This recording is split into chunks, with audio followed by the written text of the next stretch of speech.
Acá estamos.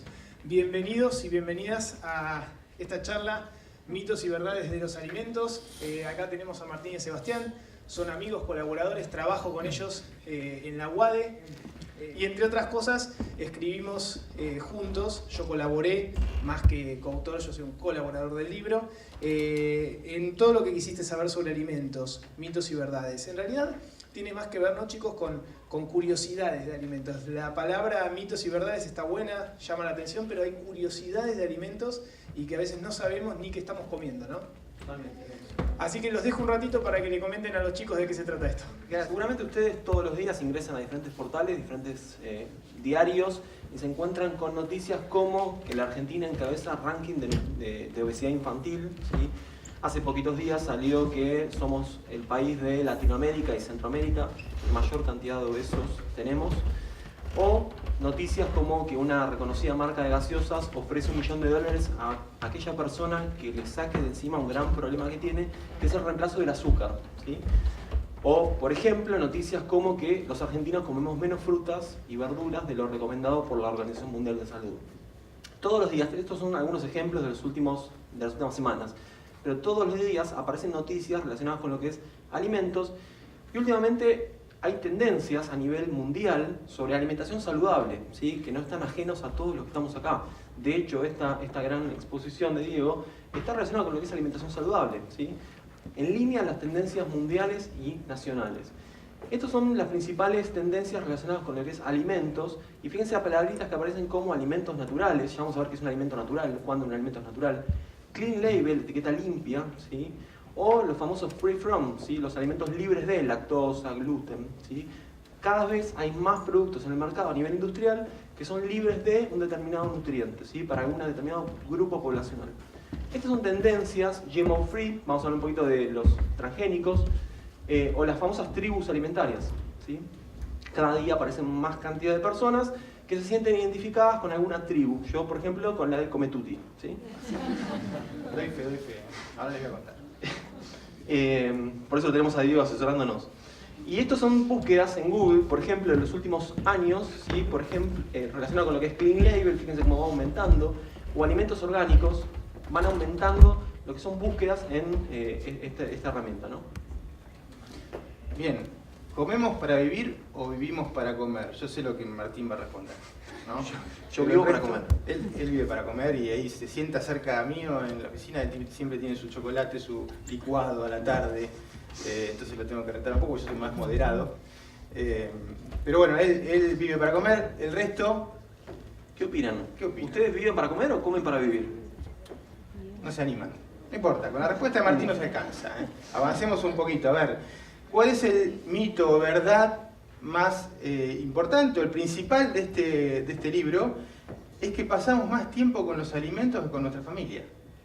Pasamos más tiempo pensando en los alimentos, yendo a hacer las compras, cocinando, mirando cocineros argentinos. O sea, en relación a los alimentos pasamos mucho tiempo. Hicimos una investigación o un análisis, un estudio con Martín y empezamos a contar el tiempo que pasamos pensando o haciendo cosas con los alimentos y resulta que en promedio pasamos 8 horas. 8 horas por día. Entonces tenemos que conocerlos.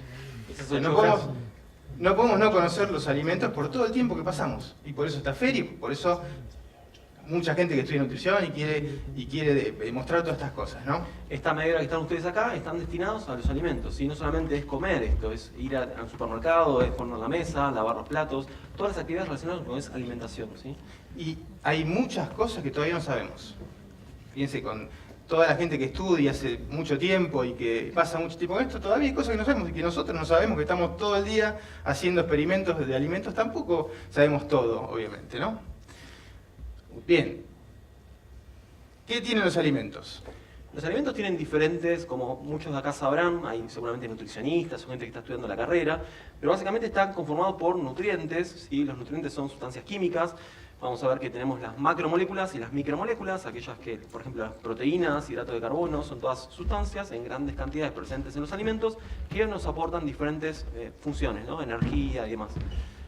También tienen personalidad, es decir, los alimentos tienen su toque distintivo, ¿no? Por ejemplo, el tema de los principios activos. Exactamente, la capsaicina, ¿sí? Que está en los ajíes. Claro, o el carbacrol, que es el componente del orégano que le da el sabor al orégano, ¿no? El famoso ají pepe, por no decir una mala palabra. ¿Qué es mejor, tomar un vaso de agua o un vaso de vino? ¿Sí? Esta personalidad propia que tiene ese alimento se disuelve mejor en una sustancia que en otra.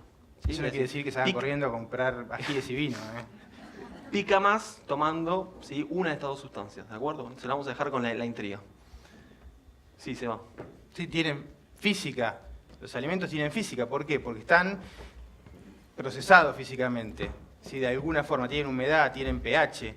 Eso es la física. O sea, tienen química, tienen física, tienen personalidad propia, tienen procesamiento, porque pueden estar esterilizados, pasteurizados, y tienen magia, como hace Martín todos los días, que los hace desaparecer a todos.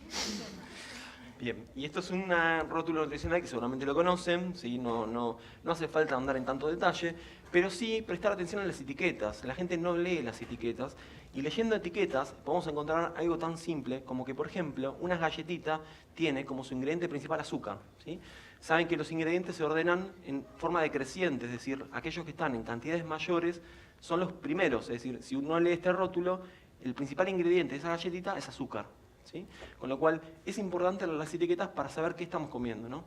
Y uno de los mitos también que tenemos que analizar es esto de la química, ¿no? Dice, tienen química, todo es química. El agua es química, el aire es química. Entonces, si hablamos de alimentos ultraprocesados porque tienen química, en realidad todo tiene química. Hay que saber identificar cuál es la química esa que quizás tiene algún efecto más nocivo o más riesgoso. Tenemos un jueguito relacionado con eso. Diferentes tipos de procesamientos. Procesamiento mínimo, ¿sí?, lo que llamamos alimentos entre comillas naturales. Vamos a ver qué es un alimento natural, cuándo tenemos un alimento natural. Procesamiento físico, por ejemplo, cuando yo corto, si yo tengo una manzana que saco de un árbol, que podríamos decir que es natural, la corto, ya le apliqué un procesamiento físico, ¿sí? Congelo esa manzana, tengo un procesamiento físico. El procesamiento físico es aquel que yo le aplico, ¿sí?, por ejemplo, un corte mecánico, calor, frío o algún tipo de mecanismo para conservar ese alimento, por ejemplo. Tenemos procesamiento químico, donde le agregamos sustancias, ¿sí?, ya sean aditivos alimentarios, acá tenemos los aditivos alimentarios, o cualquier otra sustancia, sal, azúcar, grasa o la composición que fuese en ese alimento. Ya si le agrego una sustancia extra, tengo un procesamiento químico. Y por último, el procesamiento biológico, donde tenemos, por ejemplo, los famosos, ¿sí?, OGM, organismos genéticamente modificados, o cuando hacemos levadura, pan, cerveza, vino, también tenemos un procesamiento biológico, ¿sí?, porque le colocamos bacterias o hongos o levaduras que provocan una transformación, una fermentación, y fabricamos alimentos nuevos, ¿sí? Estos son entonces los alimentos procesados, ¿sí?, cualquiera de ellos. Y la pregunta es, ¿son buenos o malos los alimentos procesados? Bueno, primero lo que tenemos que hacer es entender cuál es el procesamiento de cada uno para poder decir es bueno o malo ese alimento procesado. ¿Sí? Esto es la clasificación, lo que vamos a charlar ahora. A veces ciertos alimentos industriales, decimos alimento industrial es malo. No todos los alimentos industriales son malos necesariamente. Y no todos los alimentos naturales son buenos, ¿sí? El objetivo de esto es conocer un poco qué tenemos, porque yo puedo tener un alimento natural, un yuyo, un pasto que saco de la naturaleza, que lo como y me muero, ¿sí?, porque es tóxico. Entonces depende de qué estemos consumiendo. Este es el objetivo de la industria. A veces, como les comentaba recién, demonizamos a la industria. La industria tiene una gran responsabilidad en la sociedad, que es elaborar alimentos que reúnan estos atributos que ven acá. No es fácil, ¿sí? Es decir, yo tengo que elaborar alimentos que tengan una alta calidad sensorial, es decir, que sean ricos, porque si no la gente no los consume, no los compra. De bajo costo, si yo elaboro un alfajor que es rico, pero sale 150 pesos, no sirve de nada, ¿sí? Que sean nutritivos, es decir, que me aporten los nutrientes necesarios para la vida. Que tenga una larga vida útil, y acá está un poco el diferencial de la industria alimenticia. La industria tiene que elaborar alimentos que tengan una larga vida útil, porque si yo elaboro un alimento que mañana se vence, no sirve desde el punto de vista industrial, ¿sí? Inocuos, es decir, que yo coma ese alimento y no me enferme, que esté libre de microorganismos, ¿sí?, peligros químicos, físicos, biológicos, etc. Y alimentos que sean de consumo masivo, que estén disponibles a miles y miles de personas en diferentes puntos del país o del mundo y estén estandarizados, que sean siempre lo mismo. Es decir, yo compro la mayonesa X y esa mayonesa sea siempre de la misma forma, con el mismo color, con la misma textura, consistencia, etc. ¿Sí? Fíjense el desafío que tiene la industria, el cual no es nada fácil, porque a veces no se puede reunir todos estos atributos, ¿sí? Yo, por ejemplo, elaboro alimentos que tengan una alta calidad nutritiva, que tengan una larga vida útil, pero tienen un alto costo. ¿Sí? Entonces, a veces poner en la balanza todo eso no es sencillo, ¿sí? Bien. Diego, acá te pusimos, hicimos alusión a tu imagen. Tenemos derecho de autor. Bien, los primeros pasos del procesamiento. Alimentos naturales. ¿Qué es un alimento natural? ¿Sí? Vamos a definir. Eso no está muy claro entre la gente ni entre las organizaciones tampoco, qué es un alimento natural. Así que, ¿qué fue lo que hicimos? Una encuesta. Vamos a intentar hacer acá un poquito ese juego. Una manzana, a ver, ¿para ustedes es natural? Bueno. ¿Un yogur? No. ¿No? A ver, ¿qué más? El aceite de oliva. Bien. Anímense, no hay respuesta. Arriesguen. No hay respuestas correctas o incorrectas. No se están Acá es animando. cuestión de opinión. ¿No? A ver, ¿No? ¿qué sigue? Jamón crudo. Soja. Es un alimento natural la soja. Bien. ¿No? Son pollo. Pollito al horno. ¿No? Salmón o trucha. Dicen Arvejas. que no, dicen. Este es más fácil, chisito. ¿Quién piensa que el chisito es un alimento natural? Levante la mano que le doy un premio. Bueno, se gana un libro el que levante la mano. Nosotros hicimos esta encuesta, ¿sí? Y acá observan los resultados. Fíjense que el 92%, una encuesta que tuvo más de 1.400 respuestas, con lo cual es, digamos, representativa. Fíjense que el 92% de las personas dijeron que la manzana era natural, ¿sí? El tema es, ¿qué manzana es natural? Si la manzana que yo compro en la verdulería no es natural, a ver, a mi criterio, esto nadie tiene la razón, ¿sí? Se puede discutir, se puede debatir, da para charlar. Pero ¿por qué puede dejar de ser natural la manzana? Una manzana puede dejar de ser natural porque yo le agrego pesticidas, herbicidas, ¿sí? Diferentes agroquímicos para su cosecha. Entonces ya deja de ser tal cual, ¿sí? Se encuentra en la naturaleza. Distinto es una manzana orgánica. ¿Sí? Una manzana orgánica que no le agrego ninguna sustancia química, etcétera, podríamos decir que es un alimento natural. Pero es mucho más natural, aunque tenga agroquímicos, que el chisito. Claro. Eso seguro. Soja, fíjense la soja. 56% de las personas, la mitad dice que es natural, la mitad dice que no es natural, ¿sí? El 99,9% de la soja que comemos en Argentina es transgénica. Al ser transgénica, que es un organismo genéticamente modificado, alguien en el laboratorio le introdujo un gen, ¿sí? Bueno, Sebastián es biotecnólogo, sabe mejor que yo, pero le introdujo un gen, una partecita de su ADN original que no tenía. Entonces, eso en la naturaleza no se encuentra. Si bien la naturaleza suele hacer modificaciones genéticas, las cuales tardan varios cientos o miles de años. El choclo que nosotros comemos hoy en día no es el mismo choclo que comíamos hace, o yo no estaba, pero que comían las personas hace 500 años atrás, o lo mismo con el tomate o la sandía. Eso ocurre naturalmente, pero alguien lo puede acelerar en el laboratorio, ¿sí? Bien. Bien. A ver, no quiere decir que no sea natural, sea malo, ¿eh? Ahora vamos a discutir un poco eso también. El aceite de oliva, muchos decían, sí, no, estaban en duda. Eso puede ser un producto natural si es con aceitunas, digamos, no tratadas químicamente y demás. Bien, entonces nosotros en el libro elaboramos una definición propia, ¿sí? ¿Por qué? Porque en los organismos, por ejemplo en Argentina, no se puede ponerle un alimento industrial natural, ¿sí? Porque no hay una definición de qué es natural. La FDA, ¿saben lo que es la FDA? Es un instituto de Estados Unidos que regula todo lo que es alimentos y medicamentos. El año pasado lanzó una encuesta, ¿sí? Donde participaron muchísimos americanos, preguntando justamente esto mismo, ¿sí? ¿Qué consideran ellos que era un alimento natural? La conclusión es que no se pudieron poner de acuerdo. Entonces, hoy en día no existe una definición, ¿sí? Para alimento natural. En Argentina ocurre lo mismo. No tenemos una definición para lo que es un alimento natural, ¿sí? Entonces nosotros elaboramos una definición propia que está en el libro, que es la que observan acá, que es aquel producto obtenido en la naturaleza, que es cultivado, bla, bla, sin agregado de químicos, ¿sí? ¿Estamos bien? Bueno. Vos sabés la respuesta de esto, ¿no? A ver, para ustedes, ¿es un alimento natural o procesado químicamente? Un alimento ¿no? industrializado, ¿no?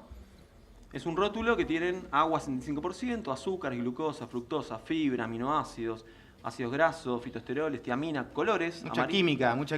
Riboflavina. ¿No? Bueno, ¿saben qué es esto? Esto es la Ah. composición química de una banana, ¿sí? Entonces, ¿a qué vamos con esto? Que depende cómo nos presente a nosotros la información, depende de lo que nosotros compremos, ¿está bien? Hay que conocer para entender, ¿de acuerdo? Entonces, depende lo que yo quiera vender, cómo disfrazo o enmascaro esa información, lo vendo, ¿sí? Entonces, entendamos qué estamos comiendo. El objetivo de este libro es entender qué estamos comiendo. Nuevamente, la química, ¿no? Dijimos, todo tiene química. La banana también tiene todos esos químicos. Y acá hay otro jueguito que es, observen todo lo que provoca una sustancia conocida como ácido hidroxílico, ¿sí? Provoca 359.000 muertes al año, ¿sí? Según la Organización Mundial de la Salud. en su estado natural contiene tritio, sustancias radioactivas, usada como solvente industrial. Lean ustedes todo lo que provoca esa sustancia. Si yo les dijera, ¿consumirían ustedes un alimento que tenga ácido hidroxílico? ¿Cuál sería la respuesta? Claramente no. El ácido hidroxílico es el agua, ¿sí? Todos los días, obviamente nosotros no podemos vivir sin agua. Entonces, es una forma química de llamar al agua, ¿sí? Ácido hidroxílico. Entonces, justamente volvemos a lo mismo, entender qué estamos ingiriendo, ¿sí? Bien, ahí tenemos los alimentos procesados físicamente ahora, ¿no? Primero estaban los mínimamente procesados, la banana, el agua, digamos, no tiene ningún procesamiento. Los físicamente procesados son alimentos que sufrieron algún proceso físico, esterilización, cocción, congelación. En el caso de la hamburguesa, ahí el procesamiento es la cocción. Y lo que es importante es, para que no sea, digamos, riesgosa la hamburguesa, que esté bien cocida. La hamburguesa, como está la carne mezclada, no puede tener, digamos, no puede haber pasado por una temperatura baja en algún punto y que la famosa Escherichia coli crezca y nos genere algún problema. Entonces, en ese caso, lo tenemos que cocinar muy bien. La leche sufrió un procesamiento físico. ¿Cuál fue? La esterilización. Eso es físico, con calor. No tiene por qué ser malo ese procesamiento. Es un alimento procesado físicamente, con calor, no tiene por qué, a lo sumo puede perder alguna vitamina por el efecto de la temperatura. Y el caso de las arvejas, que son congeladas, la arveja, digamos, natural, se congela, lo único que hizo fue, digamos, el agua transformarse en hielo. Entonces, ese tipo de procesamiento que genera alimentos procesados no tiene por qué ser riesgoso. Bien, avancemos un poquito más, vamos a los procesados químicamente, ¿sí? Los procesados químicamente, como ya hablamos hace un ratito, para no demorar, son aquellos que tienen agregadas sustancias químicas. Y acá el principal, o lo más discutido, son el tema de los aditivos alimentarios, ¿sí? Los aditivos alimentarios son sustancias químicas que se le agregan a un alimento desde el punto de vista tecnológico, ¿sí? Tenemos conservantes, emulsionantes, colorantes, ¿sí? Qué sé yo, una enorme cantidad de sustancias que cumplen una función tecnológica. Todos obviamente son permitidos por Código Alimentario Argentino, con lo cual todos los que están en los alimentos se pueden utilizar. El tema es que algunos son más discutidos que otros, ¿sí? Si agarramos, por ejemplo, la tartracina, tiene un montón de evidencia científica, de papers, que están en contra de eso. De hecho, algunos países han prohibido la tartracina. Hay otros que no, que son naturales. El agar, por ejemplo, ¿sí? O la gelatina, son aditivos que se utilizan que no tienen ningún tipo de riesgo. Los aditivos, ¿dónde están en el envase? Uno los puede encontrar en la parte de ingredientes. Cuando buscan cualquier envase, todos tienen que decir ingredientes. Los ingredientes, al final de la lista están los aditivos. Ustedes los pueden mirar ahí. Hay un dato curioso, ya que hablamos de datos curiosos, que van a encontrar en la lista de ingredientes. Primero, tienen que saber que están ordenados, como decía Martín hace un rato, en orden de mayor a menor, en cantidad, ¿no? Bueno, una sopa de vegetales, ustedes miran los ingredientes, van a ver que tienen más azúcar que vegetales. Un dato nomás, ¿no? Y hay otra de estas sopitas que tienen, el primer ingrediente de todo es sal, ¿sí? Así que atenti con lo que comen. Ahora terminamos la charla y si quieren respondemos las dudas, ¿les parece bien? Así no interrumpimos. Este estudio está en relación con lo que es gaseosas, ¿sí? Que hicimos también en la universidad, si querés contarles. Sí, este es un estudio que se hizo con gaseosas cola sobre organismos de laboratorio. Vieron que siempre se usan en el laboratorio organismos, las ratitas, las mosquitas. Bueno, entonces se usaron gusanos. Resulta que el gusano C. elegans es un nematodo que se utiliza para estudios de obesidad. Entonces, ¿qué hicimos? Le dimos de tomar gaseosa cola, los 4 tipos que hay, la común, la con stevia, la light, la cero. Le dimos de tomar eso a los gusanos durante 15 días y se evalúa la obesidad por un lado y el riesgo y la mortalidad o la longevidad o cuánto vive ese gusano. Bueno, fíjense lo que ocurrió. Esto es un estudio de 2 años que llevó el trabajo. El control, siempre se utiliza en el laboratorio un control, es el gusano creciendo en las condiciones normales.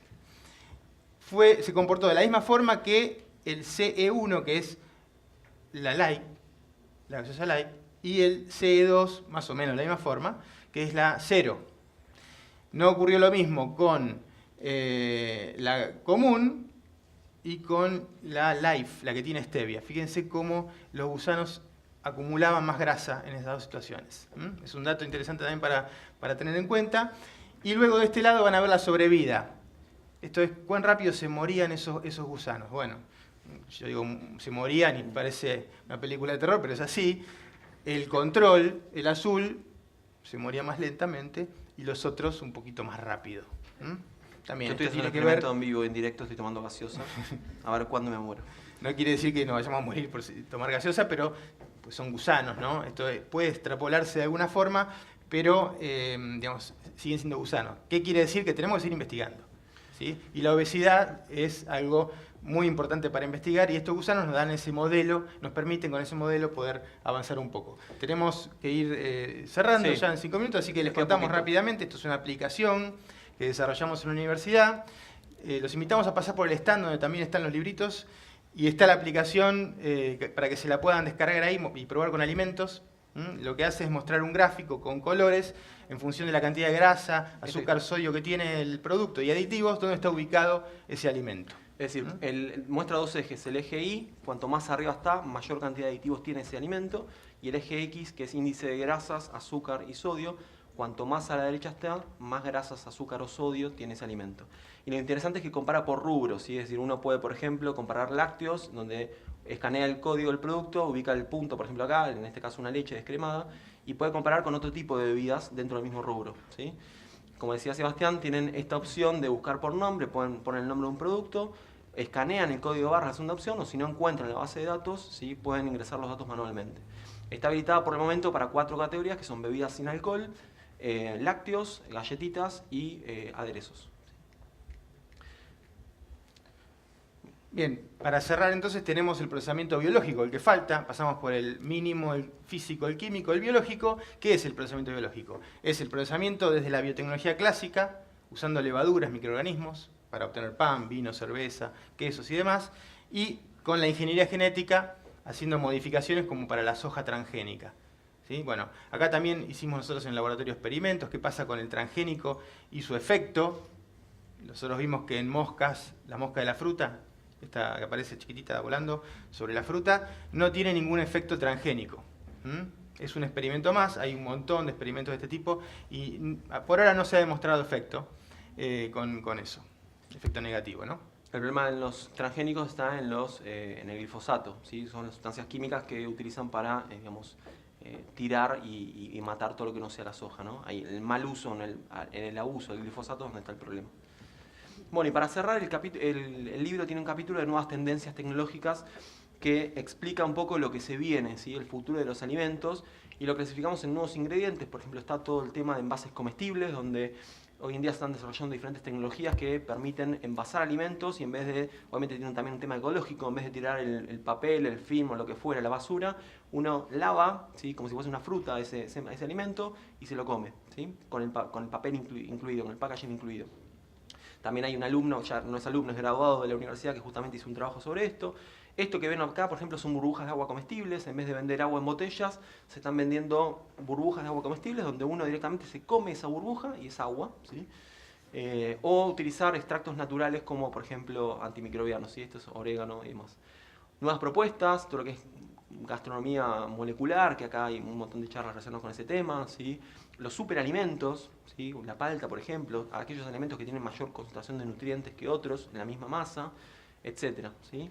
Y por último, nuevas tecnologías desde el punto de vista industrial. Por ejemplo, altas presiones hidrostáticas, que es una tecnología que permite pasteurizar alimentos en frío, es decir, en vez de entregarle calor y no dañar el alimento, yo puedo pasteurizar una leche, un jugo en frío, y obviamente el alimento queda tal cual es obtenido en la naturaleza, ¿sí? Esto en otros países del mundo existe, Estados Unidos, Europa, Argentina todavía no, por un tema de costos, pero es lo que se viene a futuro, junto como por ejemplo impresoras 3D de alimentos, etc., ¿sí? Bien, esperamos que les haya gustado la charla. Si quieren podemos hacer 3 preguntas, una empezando por la de la tartracina. A ver, ¿querés pasarle? ¿Quién me preguntó de la tartracina? Allá. Ahí está, llega.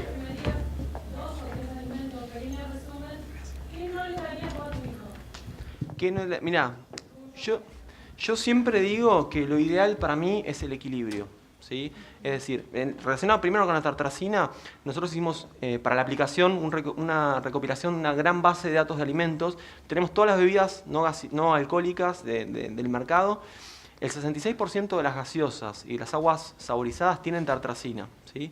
Es decir, 2 de cada 3 bebidas tienen tartracina. ¿Hay otros colorantes que se pueden utilizar? Sí. Hay colorantes, la tartrazina da un color amarillo. Hay colorantes amarillos que son naturales, ¿sí? Entonces, también pasa por un tema de costo. Es decir, yo puedo utilizar un colorante natural, pero es más caro que la tartrazina, ¿sí? Hay otros países del mundo que la tartrazina la prohibieron. Por ejemplo, Finlandia, Dinamarca, todo lo que es los países, digamos, nórdicos, han prohibido el uso de tartrazina, justamente porque están, digamos, estudiado que genera hiperactividad en los niños, ¿sí? Es uno de los síntomas que tiene. Incluso, discúlpame, los envases tienen que decir si tiene tartrazina atrás. Sí, salvo que tengan una patología, una enfermedad, que sean diabéticos. Pero lo que trato de hacer siempre es buscar el equilibrio, ¿sí? O sea, que no tomen todos los días una gaseosa, ¿sí? Que no coman todos los días un alfajor. Tratar de moderarlo y buscar un equilibrio en lo que es alimentos industriales y naturales. 3 niveles de aditivos. Los que son un poco, digamos, más para evitar, que están en el medio, más moderado, y los que tienen bajo riesgo. La tartrazina está acá arriba, ¿sí? Claramente. Porque hay más estudios científicos que dicen que puede generar algún problema. Pero se utiliza y está permitido por el código.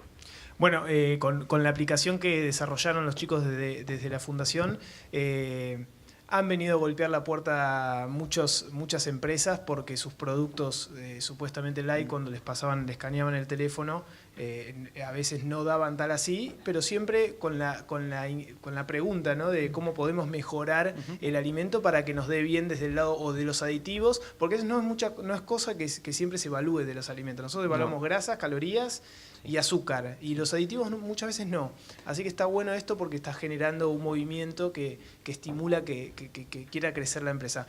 Mañana los chicos van a dar otra que tiene que ver con alimentos curiosos. Ahí van a plantar un laboratorio acá. Vamos a traer el laboratorio y vamos a analizar alimentos en vivo. Y eso está bueno porque nos vamos a descubrir desde la práctica. Gracias por venir, Sebastián y Martín. Un gran aplauso para ellos. Gracias.